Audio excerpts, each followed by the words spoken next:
Valmy, Austerlitz, Ulm, Waterloo, autant de batailles dont les noms nous sont familiers, mais qui, en dehors d'Haïti, a déjà entendu parler de la bataille de Vertières, point d'aboutissement spectaculaire et sanglant de la guerre d'indépendance haïtienne. Bonsoir Jean-Pierre Le Glonec, merci d'être avec nous. Vous êtes historien, vous êtes professeur à l'université de Sherbrooke, c'est au Canada. Vous enseignez l'histoire d'Haïti et des Amériques noires notamment. Vous êtes l'auteur de ce livre, L'armée indigène, la défaite de Napoléon en Haïti. Le livre est publié aux éditions Luxe. Alors, vous vous penchez donc sur cet épisode méconnu de l'histoire de France et de l'histoire d'Haïti. Racontez-nous la bataille de Vertières. La tâche est impossible. L'histoire de la bataille a été racontée par le plus grand historien haïtien du XIXe siècle, Thomas Madiou, à la façon romantique, à la façon Michelet. Et Madiou a alors tout dit. Je ne suis pas sûr qu'il s'est appuyé sur des sources, mais il a tout dit. Finalement, le 18 novembre 1803, c'est vraiment l'acte final de la guerre d'indépendance. Et la bataille, la toute dernière bataille, dure environ 11 heures. Elle commence vers 6 heures du matin. Elle se termine à 5 heures par un orage providentiel. On peut imaginer que cet orage est un signe des dieux vaudous peut-être, qui accompagnent, qui chevauchent les héros de l'armée que l'on appelle l'armée indigène. L'armée de libération haïtienne est dirigée par le général Jean-Jacques Dessalines, et on l'appelle donc armée indigène ou armée des Incas, ça dépend des expressions.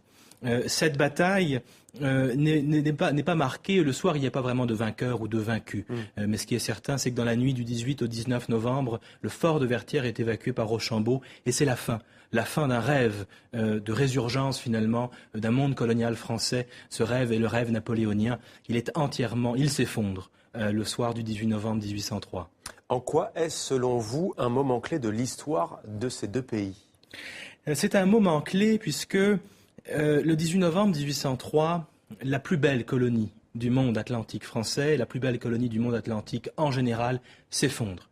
Et il n'y aura plus jamais d'esclavage à Saint-Domingue ou en Haïti.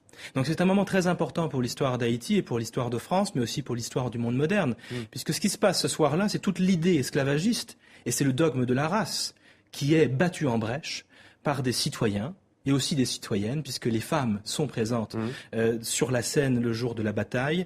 L'idée de race, l'idée d'esclavage racial est battue en brèche, et à la place, ce qui triomphe le 18 novembre 1803, c'est le droit à la vie, le droit à la liberté, et le droit à la citoyenneté. Il s'inspire en fait des idéaux de la Révolution française. Alors qui s'inspire de qui ? On pourrait dire l'inverse. On pourrait dire finalement que les Français se sont peut-être aussi inspirés de la lutte des esclaves de Saint-Domingue, qui se révoltent à partir de 1791 et qui obtiennent leur liberté.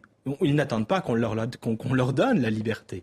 L'esclavage est aboli, certes, en 1794 en France, mais il est aboli parce que les esclaves eux-mêmes à Saint-Domingue sont allés chercher leur liberté au terme d'une résistance héroïque. Qu'est-ce qui va découler de cette page de l'histoire ? Quelles sont les conséquences concrètement ? Alors, j'ai envie d'insister ici sur les conséquences d'ordre mémoriel. La conséquence principale en France, c'est que la bataille de Vertières n'existe pas.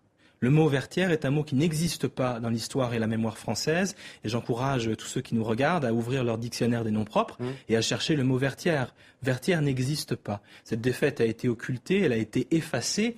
Elle est scandaleuse. Elle est scandaleuse parce que finalement, la plus puissante armée française, la plus puissante armée du moment est défaite par une troupe d'anciens esclaves qui ne doivent pas être citoyens selon les généraux français et selon Napoléon.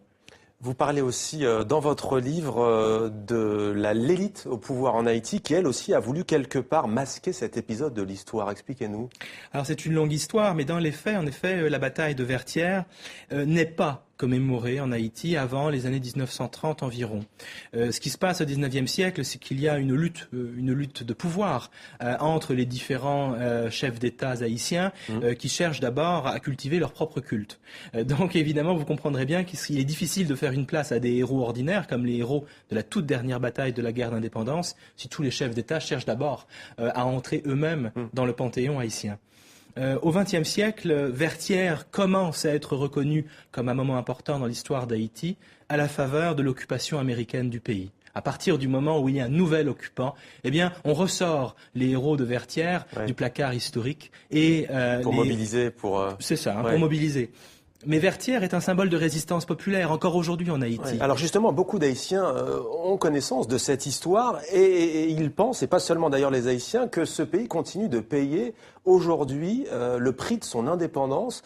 Est-ce que c'est un sentiment que vous partagez, vous qui travaillez sur cette page de l'histoire? Certainement, certainement. Vertières est un moment scandaleux. Si le 18 novembre 1803 n'existe pas dans le calendrier français, alors que c'est un moment d'histoire de France, c'est qu'il se passe là quelque chose d'impensable. Et qu'est-ce qui est impensable? C'est le renversement de la relation esclavagiste. Première République noire? Première République noire, mais ça va bien au-delà. Le 18 novembre 1803, les maîtres deviennent les esclaves et les esclaves deviennent les maîtres. C'est impensable. C'est bien pire qu'une défaite à Waterloo ou en Russie. Alors voilà en grande partie pourquoi cette bataille continue à être occultée. Jean-Pierre Le Glonnec, l'armée indigène, la défaite de Napoléon en Haïti, à lire absolument si vous êtes passionné d'histoire et si vous voulez connaître une partie de l'histoire de France et d'Haïti. Merci à vous d'avoir témoigné dans 64 minutes.